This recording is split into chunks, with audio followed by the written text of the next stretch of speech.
दोस्तों, आज हम देखेंगे MHI 03 इतिहास लेखन का दिसंबर 2019 का क्वेश्चन पेपर। इसमें हम देखेंगे कौन कौन से क्वेश्चन आए थे और ये कौन कौन से इम्पोर्टेंट हैं। नंबर 1 क्वेश्चन जैसा आप देख पा रहे हैं, वस्तुपरकता क्या है। वस्तुपरकता और व्याख्या के बीच संबंध की विवेचना कीजिए। देखिए दोस्तों, इसमें आपको क्वेश्चन पेपर है, 2 भाग में आएगा, भाग 1 और भाग 2। आपने हर भाग से कम 2 क्वेश्चन करने हैं और कुल 5 क्वेश्चन आपको अटैम्प्ट करने हैं। तो इस प्रकार से दूसरा क्वेश्चन पे चलते हैं।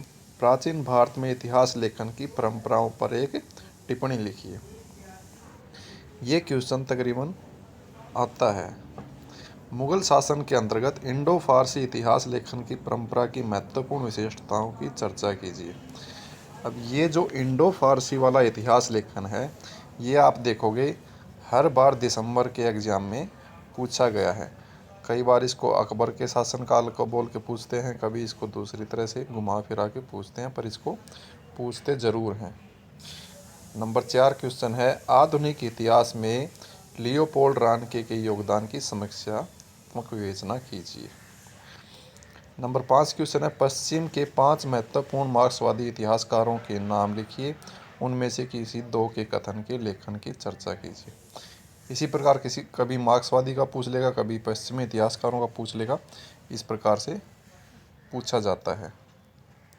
अब चलते हैं भाग 2 में। उपनिवेशी इतिहास लेखन की व्याख्या कीजिए। इस विचारधारा से जुड़े हुए कुछ महत्वपूर्ण इतिहासकारों और उनके लेखन की विवेचना कीजिए। ये भी 50% इम्पोर्टेंट है आपका। इसके बाद है, इतिहास पर उत्तर आधुनिकतावादी दृष्टिकोणों की विवेचना कीजिए। इतिहास लेखन में उनका क्या महत्व है। ये भी ठीक ठाक इम्पोर्टेंट है।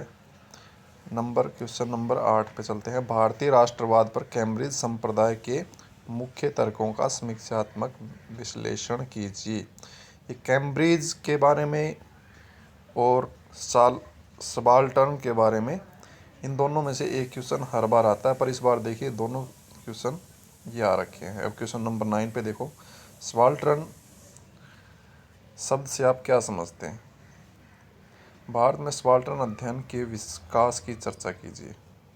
तो देखिए दोस्तों, ये इस बार ये दोनों क्वेश्चन आ गए। और क्वेश्चन नंबर 10 में क्या है, इन 4 ऑप्शन हैं, इनमें से आपको 2 अटैम्प्ट करने हैं। तो नंबर 1 है, इतिहास लेखन में सामान्यीकरण की भूमिका। दूसरा है मौखिक इतिहास। तीसरा है मध्यकालीन पश्चिमी इतिहास लेखन। और चौथा है भारत में स्त्रीवादी इतिहास लेखन।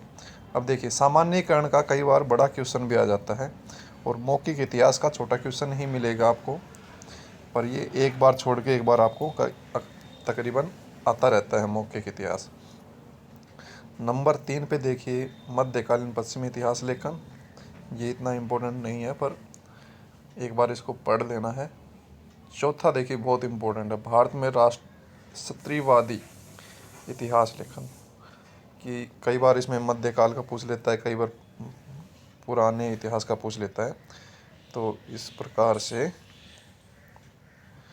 आप देखते हैं, ये क्वेश्चन भी आपका इम्पोर्टेंट है। तो इस प्रकार से आपको 5 क्वेश्चन इसमें से अटेम्प्ट करने हैं। अगर आपको धन्यवाद। हमारी वीडियो अच्छी लगी तो